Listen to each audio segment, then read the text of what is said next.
안녕하세요. 이제는 이재명입니다. 국회에서 통과된 1조 원이 넘는 취약계층 지원 예산을 윤석열 정부가 임의로 집행하지 않은 사실이 드러나면서 국민들에게 큰 비판을 받고 있습니다.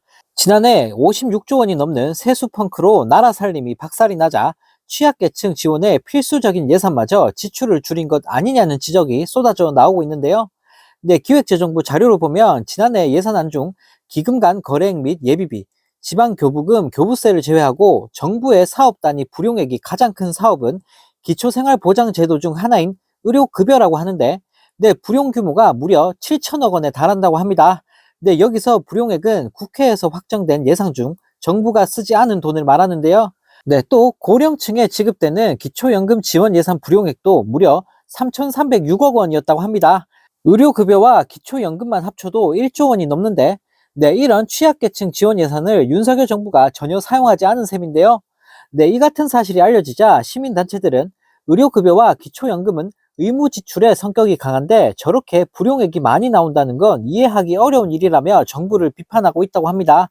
네, 자율형 사회서비스 투자 사업 예산과 저소득층 자활지원 예산, 노인 장기 요양보험 지원 예산 등 취약계층을 지원하는 예산을 윤석열 정부가 대거 사용하지 않으면서 복지부의 지난해 예산 불용액 규모는 무려 1조 2,008억 원에 달했다고 하는데요. 네, 더 황당한 사실은 다른 부처에서도 취약계층이나 민생 관련 예산이 대거 불용됐다고 합니다.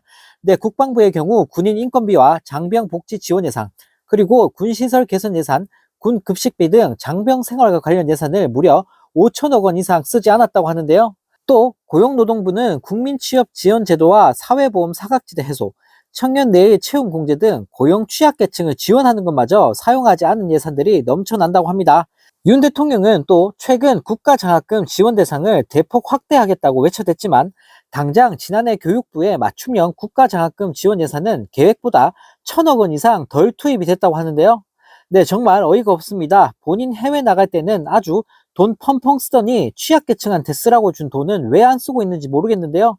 네, 갈수록 서민들의 삶만 힘들게 하고 있는 윤석열 정부입니다.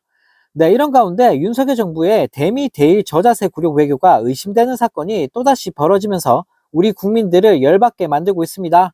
네, 23일자 아사히 신문의 보도에 따르면 반도체 대기업인 일본의 키옥시아와 미국 웨스턴 디지털이 SK 하이닉스의 반대로 중단됐던 두 회사 합병 협상을 오는 4월에 재개한다고 하는데요.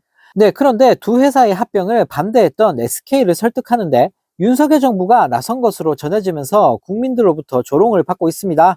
네, 해당 보도가 사실일 경우 자국 반도체 기업의 위협이 될 미국과 일본의 기업 합병을 돕기 위해 우리 정부가 자국 반도체 기업의 반발을 억누르고 있다는 뜻이기 때문에 큰 파문이 일고 있는데요.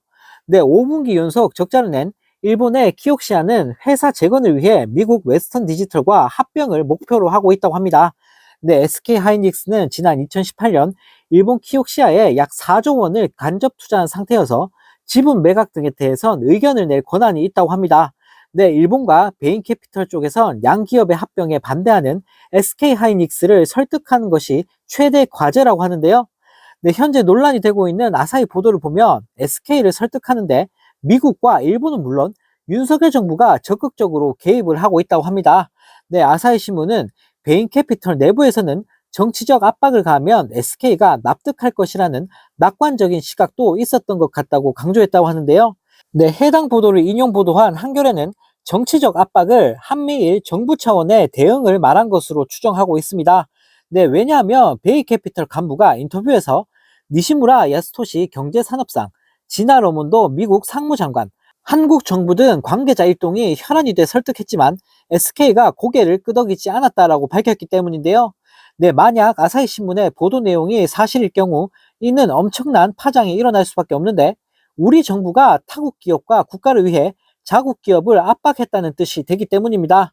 네, 안 그래도 윤석열 정부는 미국과 일본의 저자세 외교를 하고 있다는 비판이 끊이지 않는 중인데 자국 기업을 압박하는 일에 동참했다는 것이 사실일 경우 큰 비판을 면할 수 없어 보이는데요. 네, 정말 어이가 없습니다. 일본과 미국을 위해 자국 기업을 압박했다라니 믿겨지지가 않는데요. 네, 정말 대통령 하나 잘못 뽑았다가 나라가 빠르게 망해가고 있습니다.